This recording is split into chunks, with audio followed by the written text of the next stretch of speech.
Hello, everyone. Welcome to TBR's webinar, Managed Cloud Services and the Evolution of the Cloud Landscape. I'm Justin Sargent, and I'm hosting today's session. TBR has been following the cloud market since its inception in 2009. Currently, we produce 3 benchmarks comparing the various vendors in the cloud landscape, focusing on the public cloud environment, the cloud components environment, and managed cloud.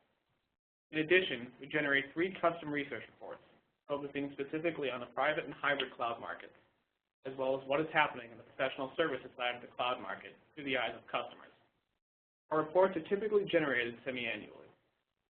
Accompanying these research and benchmark reports, we also generate 22 vendor-specific reports, examining in more detail how each of the vendors is executing their cloud programs. Today's webinar, Managed Cloud Services and the Evolution of the Cloud Landscape, will touch on findings from our 2H14 Cloud Professional Services Research and Private Cloud Customer Research reports, as well as the 3Q14 Managed Private and Professional Services Cloud Benchmark. Principal Analyst Ramunas Svarcas and Analyst Cassandra Mooshian will tie together the customer point of view, buying behaviors, and preferences with vendor activities over the past 6 months to explore the winning strategies of leading vendors in the market. Before I pass this over to the analysts, there are a few housekeeping items I'd like to cover. First, we will be recording today's session and posting it on our YouTube site, TBRI channel. We encourage you to visit our channel and watch this presentation or any of the others we've posted. Second, we'd like to hear your opinions and thoughts on the material we're presenting. Please send any questions or comments to the Q&A or chat function. We'll address them at the end of the webinar or reach out directly to any of us at the end to set up a discussion. Third, we'll send out the slides to everyone registered for today's webcast within 24 hours of the conclusion of the webinar.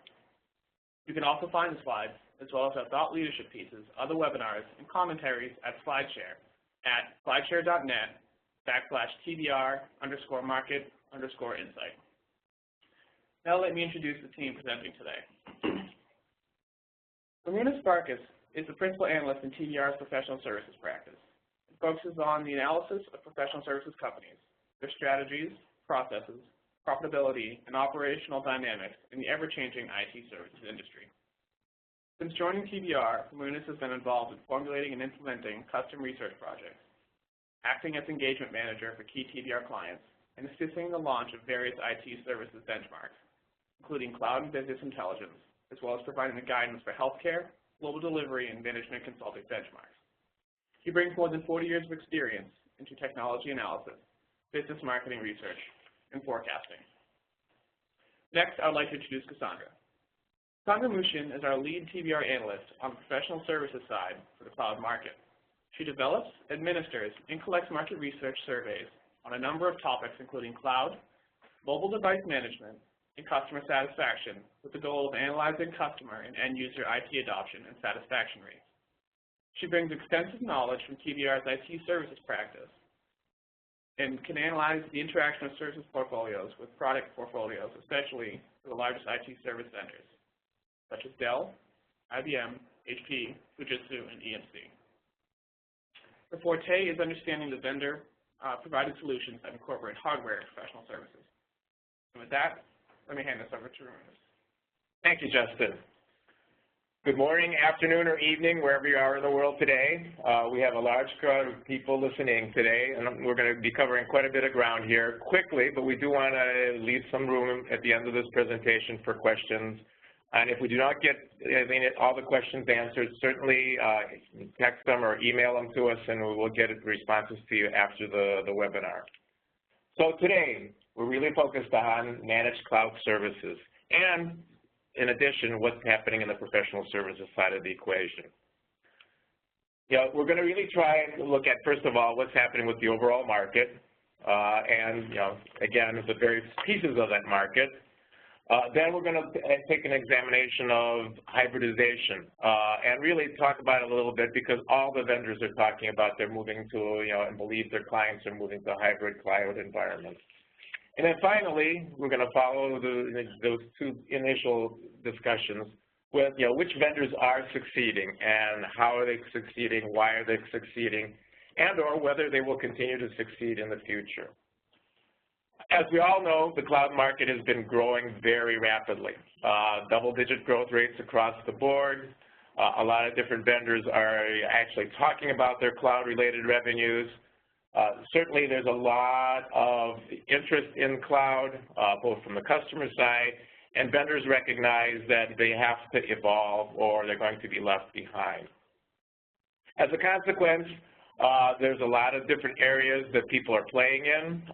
They have different focuses. They're targeting different pieces of the market.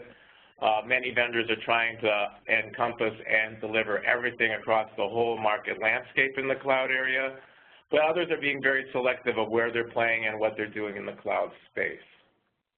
We do expect that the cloud market is going to continue to grow at this rapid rate for quite a few more years. The market is maturing a little bit, but it is going to continue to remain strong. This next slide is our really assessment of the overall cloud market, excluding the component section of cloud. So we're including here also the software stack as well as the services associated with cloud, the managed services, and or the professional services. As you can see, over the last 4 years, cloud grew at in total at a 48% compound annual growth rate. We perceive that this growth rate is going to slow a little bit. It's going to be basically we're only growing at a 15% compound annual growth rate, which for all intents and purposes is not bad. But there are various things that are impacting the market. We're seeing from our discussions with the vendors as well as with the clients that there are downward pressures and inhibiting some of this growth. The downward pressures, not surprising, the number one is security. I mean, there's been so much talk about security across the board in every aspect of our lives. And it is certainly an aspect that has to be considered and looked at from an IT infrastructure standpoint because so much information is passing through the internet today. We're seeing new entrants into the cloud market and the cloud consulting markets. New entrants are offering very specific solutions, and clients have a challenge of deciding who do I work with. Do I work with someone that can handle everything for me, but they not know my specific market and industry vertical that I work in? Or do they choose someone who is very, very specialized in a specific industry vertical? We're seeing a change in buyer behavior, and this has been going on for quite a while. Cloud effectively started when we had line of business managers going out and buying IT on their own on their credit card. This has not really stopped, but it has subdued a little bit as IT departments have decided that they really need to get their arms around what's being consumed and purchased for their organizations and how it fits in, and this gets back to the security issue in the cloud market. But we do have different pockets of within organizations that are buying cloud. Line of business certainly is playing a key role. And as we all know, the line of business people, the people on the front lines that are selling our customers goods, they are the ones really ultimately paying for the IT services that are being performed in the background. So, while IT may be making big buying decisions and may be very key in the whole decision process, the line of business managers, the key executives in the company are the ones paying for that IT support and that IT infrastructure, and they need to know that their business outcomes are being met.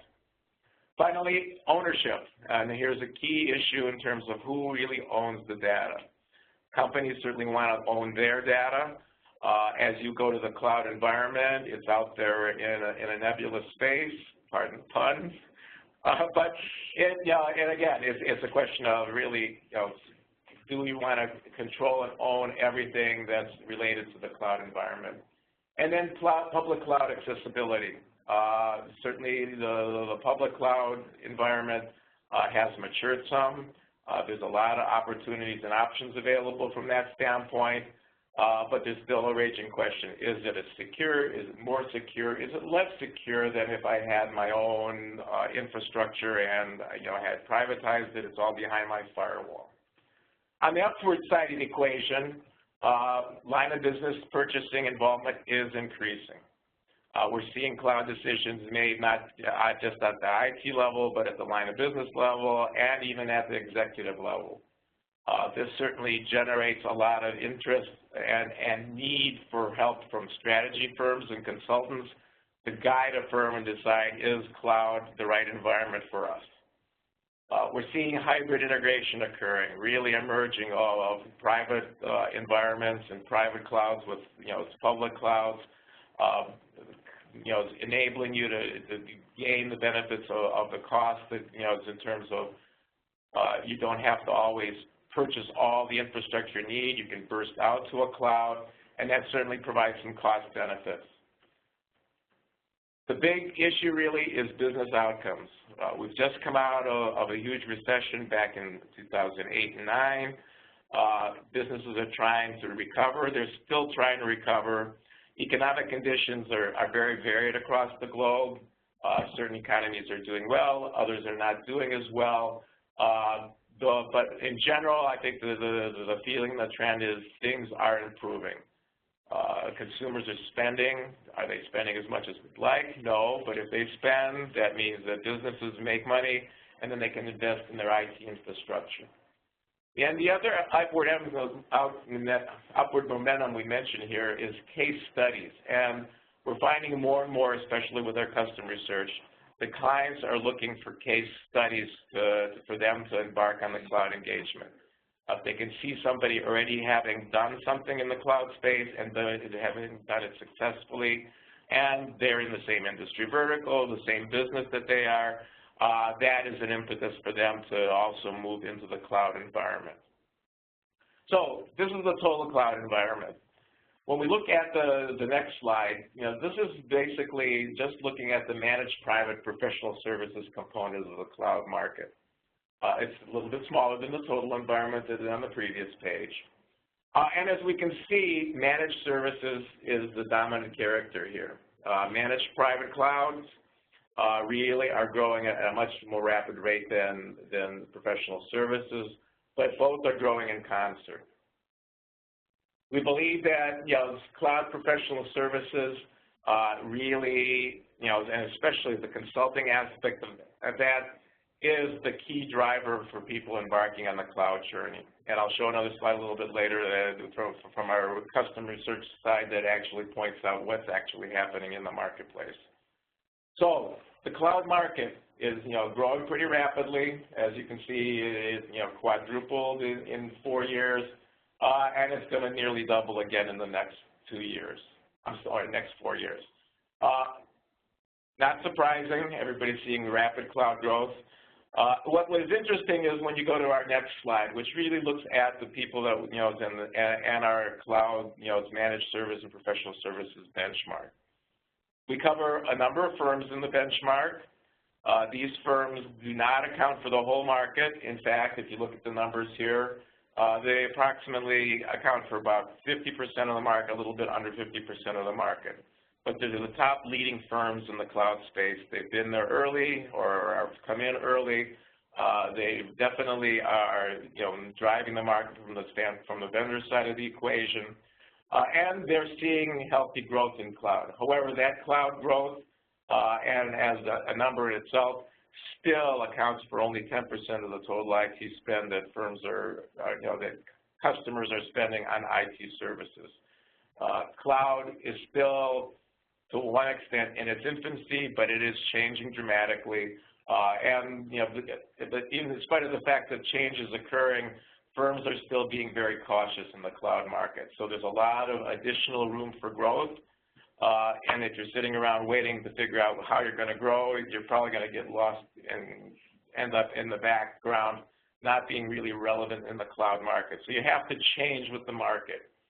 As we can see here, that the composition of the firms in the benchmark and the revenue growth, managed services leads growth at over 44%, and then it's pretty evenly distributed between applications development, consulting, and systems integration. All three are going in concert. Consulting certainly is prevalent across the board. And in our recently reviewed IT services benchmark, which we presented several weeks ago, consulting and applications development certainly are leading across the whole IT services spectrum. What's interesting is that business process management is definitely seeing some uptick. And as we see in the managed services side of the equation, where we really are talking about the outsourcing activities, and this is where IT outsourcing falls in from our IT services benchmark. From a managed services perspective, business process as a service is also seeing some pretty good traction along with infrastructure as a service. So when we look at the next slide, this is our typical representation of various firms in our benchmark. As you can see, we cover quite a few firms and look at quite a few different types of firms within the managed private and professional services cloud benchmark. We really kind of group these into three groups. I'm repeating myself, I apologize. Really from the standpoint of what we're seeing happening in terms of their growth rates. The firms on the left side of this chart, the bottom axis represents their total corporate revenue growth, and the left-hand axis really shows the growth that they're experiencing in the managed cloud, and managed private and professional services cloud space. As you can see, they're growing, and they're actually the growth leaders almost exclusively. But on a corporate level, they are not growing. Cloud is eating into the revenue streams. It is expanding rapidly, but they're losing ground in the traditional stacks that they played in before, one of which obviously is the hardware stack, where people are replacing their servers with rented compute power, and that is really having an impact from that standpoint.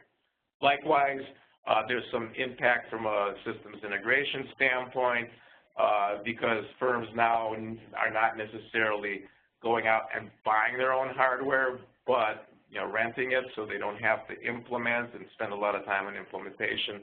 They can just buy the service from the vendors, and therefore there's a little bit of a contraction of revenue from that standpoint.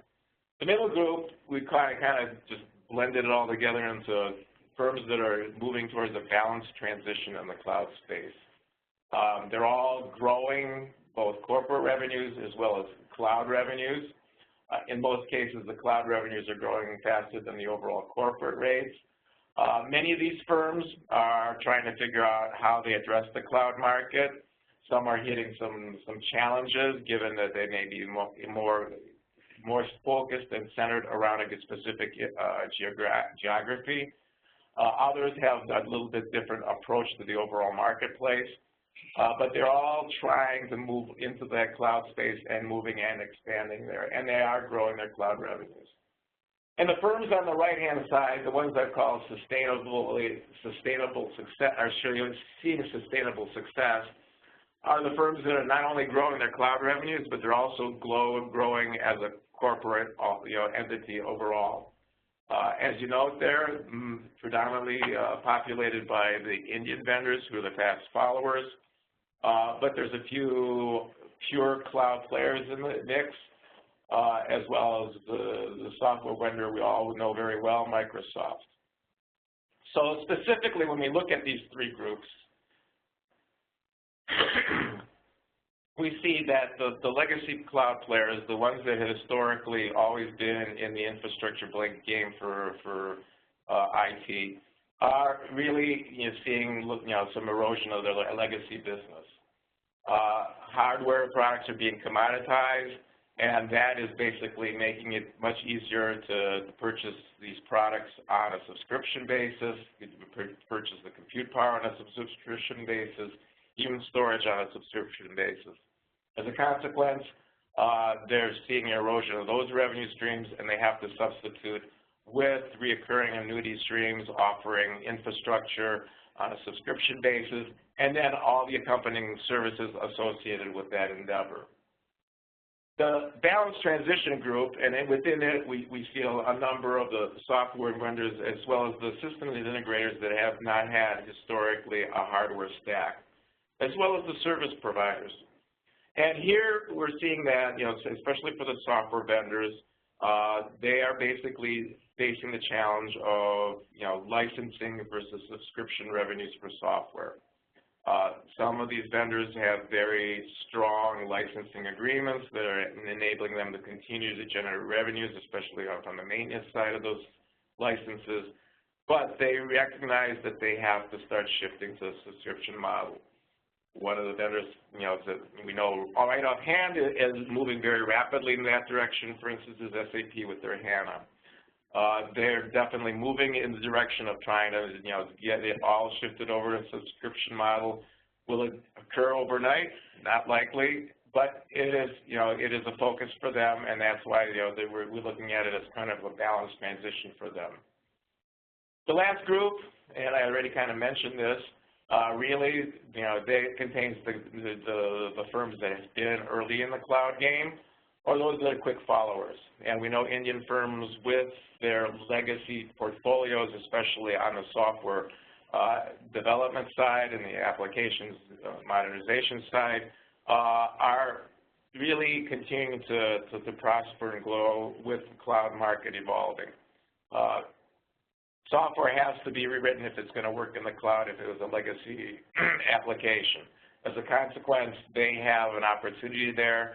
And again, these same firms are continuing to provide the cost benefits of, using offshore resources to deliver that benefit. So, they're filling in the gaps that some of the other firms that many customers have worked with in the past cannot fill or are not making enough inroads to be able to fill. So with that, let's go on to the next slide. And this is the one I had mentioned before. What is happening really in the marketplace? We're seeing, and this is from our customer work that we've done in terms of the study, and I'm sure some of you have seen this slide before. We really continue to see that professional services, specifically consulting and systems integration and applications development, is being purchased very, very often by many of the enterprise clients. Again, this is incidence rates. This does not reflect the revenue streams, but really the number of incidences and times the client is actually purchasing professional services. It's a lead-in to basically everything else that's going on in the cloud. Firms do not have the skill sets to understand everything that's happening in the cloud space. There's constantly new arrivals in the cloud space and new software being developed that can work in a cloud environment. Evaluating all the various options is a tedious task. Subsequently, firms are turning to the professional services providers to really help them in this endeavor. In terms of adoption, public cloud, is in second place. Really, private cloud is the one that we're seeing the most adoption in the cloud space. But again, only half the respondents that we interviewed are actually, adopting private clouds right now and or building and implementing private clouds. Hybrid cloud is starting to surface, come to the forefront on the surface. When we asked about hybrid cloud several years ago, it was almost non-existent in terms of being mentioned as a service and an entity that they wanted to move into. But it is becoming a more and more prevalent theme. The vendors are reporting on, that they are offering a hybrid cloud solutions, and it really leads us into what's going on in regards to hybridization. We believe it's impacting the overall how, managed cloud services are being adopted. There's a huge sprawl of offerings and services, and you can engage those services from a number of different areas. Firms can build their own private clouds. They can basically have another firm host a cloud environment for them, so that and run and manage it, or they can actually go to a public cloud and get the same workloads executed in a public cloud environment. Where do you go and what do you do? It's going to be a hybrid mishmash. Every firm is going to have to figure out the cost justification, which really leaves a lot of room for consulting firms and everyone else to really engage with the clients to move in that direction. So the cloud environment has really evolved here, and it's evolved pretty fast, and it's swinging backwards and forwards, as we believe. Initially, Technologyfocused is the adoption. People were trying to get in the cloud, get some workloads on in place that they couldn't get through their own IT infrastructures. The LOD buyers were starting to buy cloud services to get applications run, workloads managed and run on their own. Then it shifted, and a lot of people started talking about private cloud. And it's the quick transition from your own behind the firewall situation where you have your whole huge IT infrastructure into a private cloud infrastructure where you can actually your whole data centers and environments are virtualized, and you can actually charge back the various departments based on how they're using the environment in the private cloud situation. Hybrid adoption, as we saw from the previous day, is starting to begin to show and raise its head. Why hybrid adoption? It certainly takes the role of managing the overall environment away, and the complexity of the environment necessitates that you look at different sources for your computing, your storage power, what applications you're going to run, and provide you the flexibility of switching to running one application versus another through a hybrid environment. One of the things that was still underlying all of this is the security issue. It's a key concern in private clouds, and it's very much a key concern in the hybrid cloud environment. We presented last week our hybrid cloud study results, and I took this slide because I wanted to highlight what we're seeing, and it kind of lines up very much with the three groupings that I outlined at the beginning here of the discussion in terms of what's happening in the overall transition in the cloud market. We're starting from the bottom, working our way up. Really, as customers move towards a hybrid environment, integration specialists really dominate.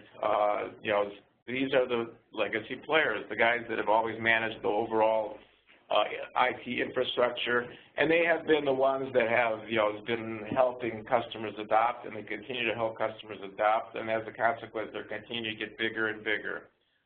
Certainly, there is a need for some new offerings to evolve and grow. Those very same large vendors are recognizing that they need to expand in some areas. Other vendors, the ones that have not had a hardware stack traditionally, have really been becoming more orchestrators and assisting in the cloud transition through orchestrating the overall cloud environment. Identifying which pieces fit together and or procuring for the client or helping the client procure the infrastructure that they need for a private cloud, identifying which public cloud environments will work with their private cloud, and making sure the transition is working successfully. And finally, once we get to the top of the pyramid here, the firms that are really managing everything across the board and providing the skill sets to manage everything are evolving it and creating this sort of sustainable success, and they're emerging. And we see the Indian vendors playing a very fast catch-up game in this space, yet their scale is very small. We do know that some of the large vendors are also moving in this space, especially the IT infrastructure traditional vendors, trying to provide end-to-end services, and they will probably be emerging at the end of this whole adventure in terms of really being the winners in the long term. Now, one of the other things that we've noticed is that, again from our customer research, third-party delivered cloud environments, especially private cloud environments, have dominated the marketplace. But that has eroded a little bit over time. And our study work suggests that it's contracted somewhat, and this will continue. And the reasons driving behind this is that initially, because of the complexity and or the management skills needed, firms did not have the skill sets necessary to really manage a full cloud environment. So they turned to vendors to provide that skill set and do it for them. The education, the professional services that's gone on, much training that's been involved has really started to shift us a little bit. And larger enterprise firms are recognizing that they want to have their own self-built private cloud in place. That environment provides for a higher IT control. Certainly, it centralizes their purchasing. And, you know, it's really a type of person, basically, one that owns and controls their environment. Now, is that to say everybody's going to be building, you know, their own self-built private clouds? Probably not. We see two groups, those that are, you know, really want to control their own destiny, potentially have the flexibility to customize, versus those that want to really focus on just results and outcomes. You do it all for me, hand me the outcome, and I'm happy. I don't care how it's done. And that's where the third-party delivered cloud environment is really continuing to have its strength. So with the market event, you know, obviously growing, we see that hybridization is becoming an element that everybody's talking about, and there be movement in that direction. We're going to examine next, you know, who are the vendors that are succeeding. Thanks, Ramunas. So as Ramunas said, we're going to dive a little bit deeper into the vendor landscape for the managed private and cloud professional services space. We'll touch on which vendors are doing well and what the winning strategies are and have been to get them to this point. I'll also touch a little bit on what we can expect for going through 2015.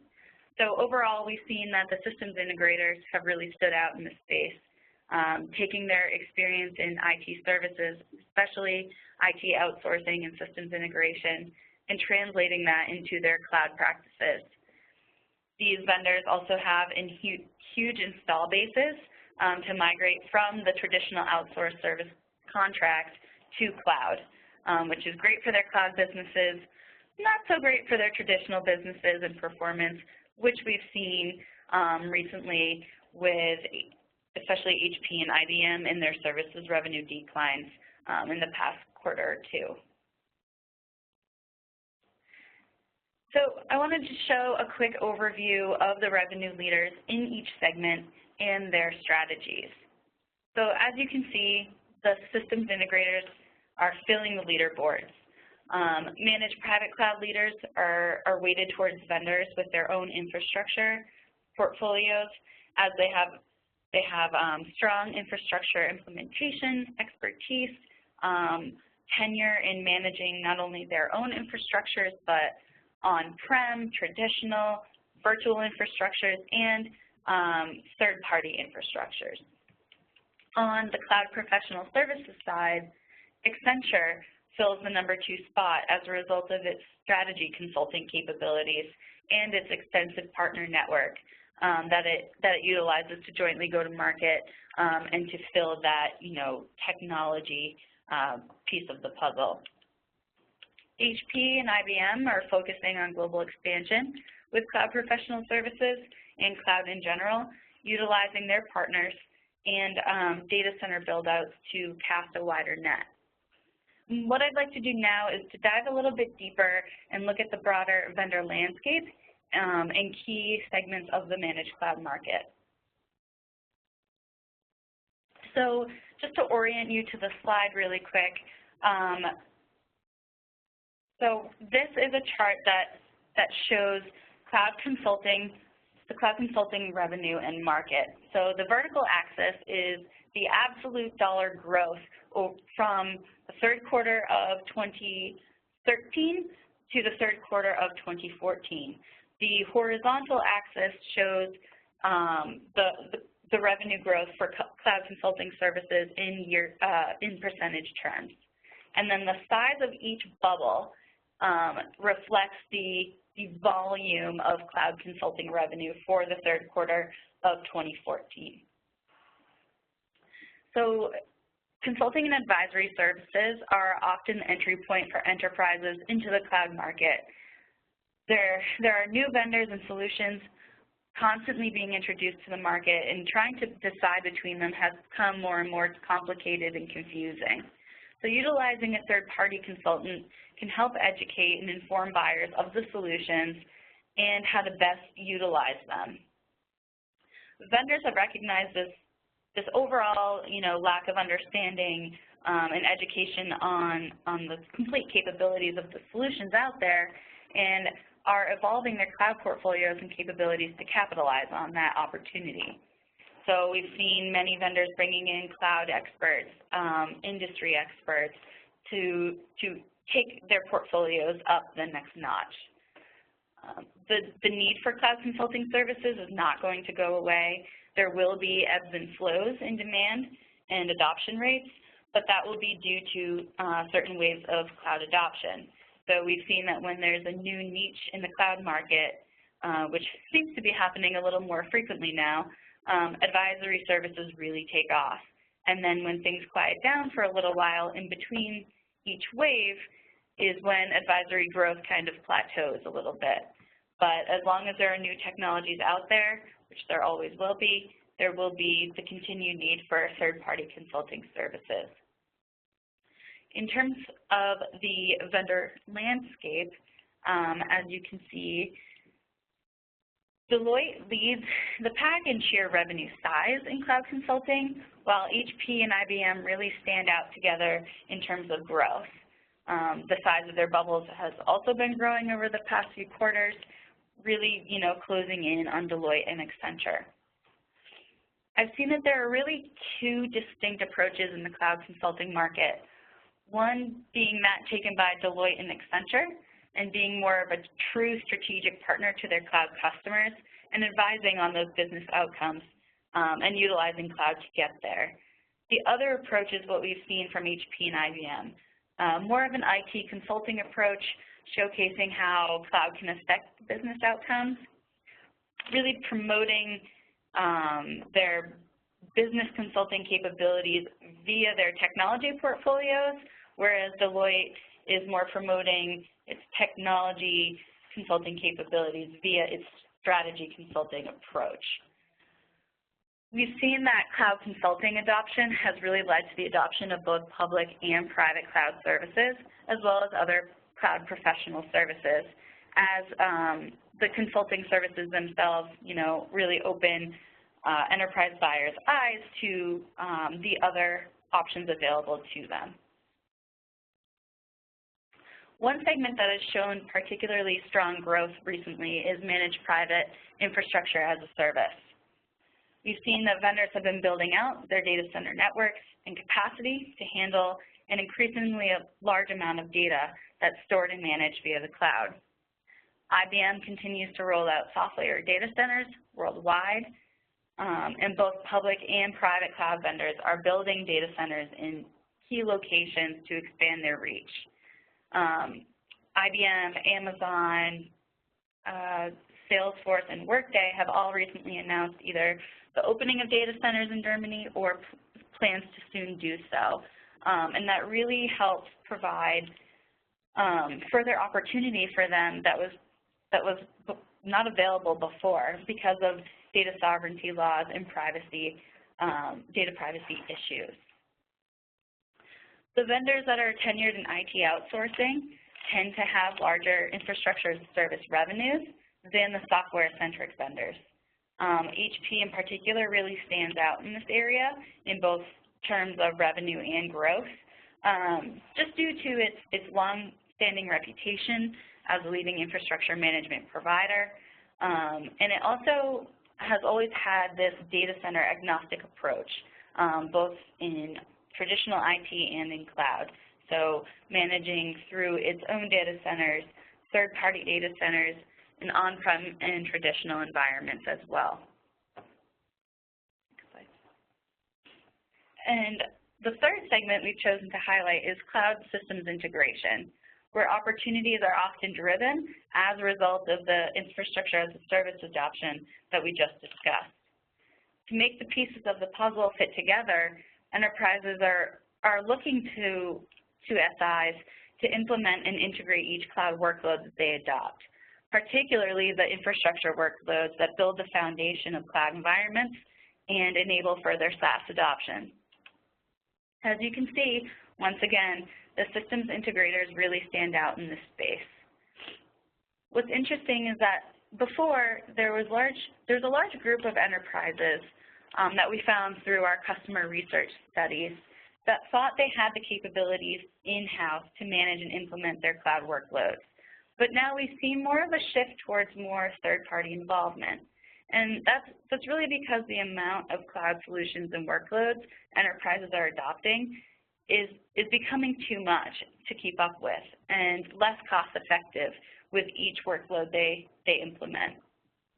So enlisting a third party has really helped reduce costs despite the initial cost of bringing on that third party to assist.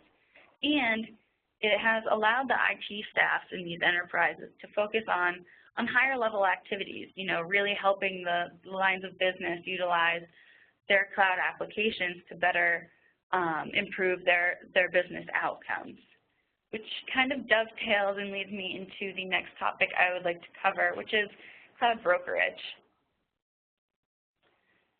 So as a part of our most recent cloud surveys, we asked a series of questions about the utilization and adoption of cloud brokerage services to gauge really where the customer perception and the market are at against the recent vendor developments related to cloud brokerage. We've really seen, so as you can see from this graph, about 1/3 of the respondents we surveyed indicated they have adopted cloud brokerage. Another third don't think that they're going to, and then the last third is either planning to or is unsure. And what's interesting is that we've seen that of the adopters of cloud brokerage, they really fall into two distinct camps.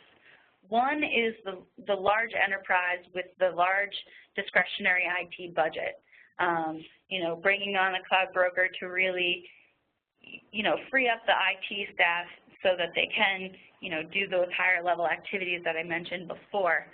And then the other camp is the small and mid-sized companies in emerging markets, especially Asia Pacific, that don't necessarily have the IT budgets that these larger companies do, and don't necessarily have as much, IT skill or education as to, what cloud services can provide or how to best utilize them.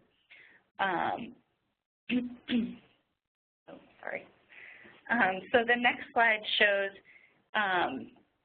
customers' perception of the most effective methods to learn about cloud brokerage. And what I noticed here is that, a joint sales approach between the cloud service provider and the cloud broker is the most preferred approach between adopters of cloud brokerage and those who are evaluating. So we've seen recently many vendors really promoting their partner programs and their channel networks. I think that this is vitally important going through 2015, especially in terms of cloud brokerage. As you can see, that's what customers prefer, and I think that this really relates back to the brokerage adopters in the emerging markets that I was talking about earlier, because especially in China, which is one of the bigger markets that we surveyed, a lot of companies prefer to do business with local vendors. So cloud vendors that have that network of local partners are really, really well positioned to do well in the brokerage space and in the cloud space going forward. And to kind of just touch briefly on partnerships. So we saw another quarter of significant partnership activity. There were 41 new partnerships just between the leading cloud services and software vendors. And because we're running out of time, I just wanted to quickly summarize everything. Next slide, please. So as Ramunas and I talked about, managed cloud services continue to grow in popularity, and a lot of it is driven by the hybrid cloud end goal. So when we talk about hybrid cloud, we're talking about not just public to private cloud, but cloud to cloud and cloud to on-prem. And the tenured SIs, HP, IBM, they're really standing out in this space right now with their legacy capabilities, their large customer install bases to migrate over to the cloud, and the build out of their brokerage portfolios. So with that, we'll take some questions. First question here is, can you discuss the factors you see behind HP's strong numbers recently? They appear to be farther ahead than past performance would lead one to expect. Sure. So a lot of the graphs that compare the vendors side by side to each other were comparing absolute dollar growth to cloud segment growth.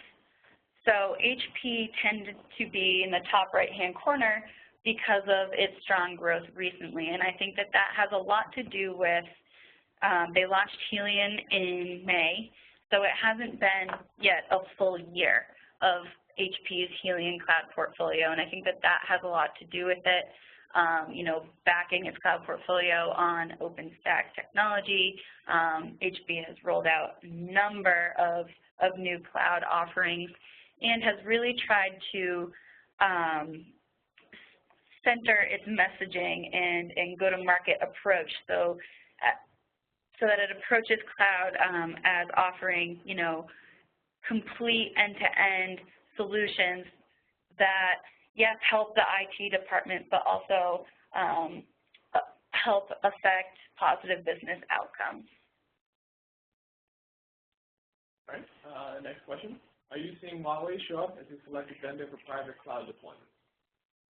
So based off of our customer research studies, there wasn't much traction for Huawei in terms of private cloud adoption, aside from we asked the question about, who is your preferred OpenStack vendor, and Huawei showed about 5% adoption. You can ask. Yeah. All right. Next question. Is this market data based on info from the private sector, public sector, or both? So I'm not sure when you say market data what we're referring to, but for purposes of what we discussed today, we were not really talking about the public sector here in terms of cloud revenues. Certainly, there are implications, especially on the professional services side. Firms will engage, the IT services vendors to provide consulting on public sector use of public sector clouds, but it does not really embody in the numbers except from that consulting aspect of it, and or whether or not there needs to be any changes in their infrastructure to enable them to move into the and or go into a hybrid environment where they can actually leverage public clouds. All right. So this is next question. I'm surprised to see that Microsoft's total corporate revenue is growing 20% year to year. That is not what I read in the financial reports. Can you talk on that? Sure. So all of the revenue and growth figures that we presented in this webinar are based off of the third calendar quarter of 2014, not the most recent quarter. Our benchmark is semi-annual. So the next iteration will not go out until we have the first quarter of 2015 data. And yes, you're right. Microsoft did not quite perform at the same level as they had when we ended. When we looked at the four preceding quarters and through 3Q14, they had experienced the fallout on the revenue side of the equation. And I believe if I recall the results correctly, there was also a little bit of fallout on the profit side of the equation as well for them. And we're seeing this kind of blipping for some of the firms occurring, especially in regards to the cloud market and total corporate revenues. So it's not surprising. Another firm that actually we see ebb and fall throughout our work, study work, is another company is Fujitsu. where they tend to show this very cyclical nature in terms of how they report their revenues and how their business evolves. So it does have a little bit of impact. That's why we really look at the results over 4 quarters in terms of a trailing 12-month basis when we do the comparisons to kind of smooth out some of the cyclicality that occurs in the revenue streams. All right, the next question. If there is a single thing that legacy SIs can do to get to the cloud balance transition middle zone, what would you suggest?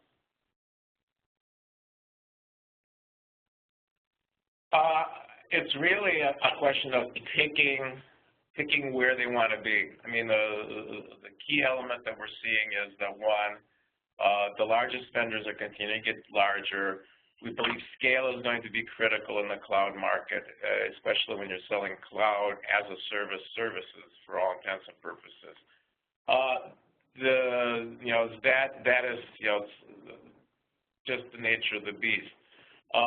Legacy systems integrators have a choice of being specialists in a given industry vertical or a given geography. That certainly will help them. What we've also seen is that since consulting is really a key portion of this whole equation, people are looking at consulting. We're actually hearing both from the customer side as well as from the vendor side that in many cases to successfully sell a cloud engagement, they're actually bundling and providing some of the consulting elements and the consulting work as part of the subscription model. So they're actually invoicing out consulting work that they do to move a client into the cloud space and selling it on a subscription basis as part of the subscription model, as opposed to an upfront consulting fee that the wham, you provided the consulting and now let's move into the cloud. So there's a couple of different approaches. Every firm is trying to find their niche in the cloud space. So I don't know if I can say that there's one approach that's going to work for everyone, but there certainly are approaches that are and can work.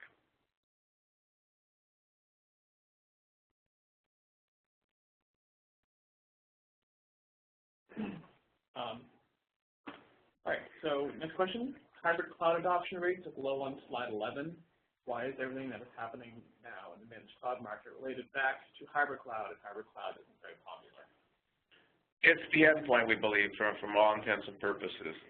There's going to be the focus now is, one, everybody's looking at cost reduction. They believe cloud is one way of reducing their infrastructure costs. However, we're seeing that in some cases, a cloud environment may not be the best environment. But a hybrid environment brings a mixture of also leveraging public cloud resources, which are really the low-cost option, and in situations where they can be managed and brought into the environment to do your computing practice, certainly it's going to be the end goal. And ultimately, everybody's striving to deliver their IT infrastructure at the lowest cost possible, and we foresee the hybrid environment as being the mechanism to do so. Did you want to tell us a comment, Cassandra? Sure, and the adoption rate on slide 11 is low. So that's from our customer research study. And I think that part of the reason why it's low, yet we see so much hybrid cloud adoption, is because typically the entry point into cloud adoption is either a public cloud solution or professional services or a private cloud workload.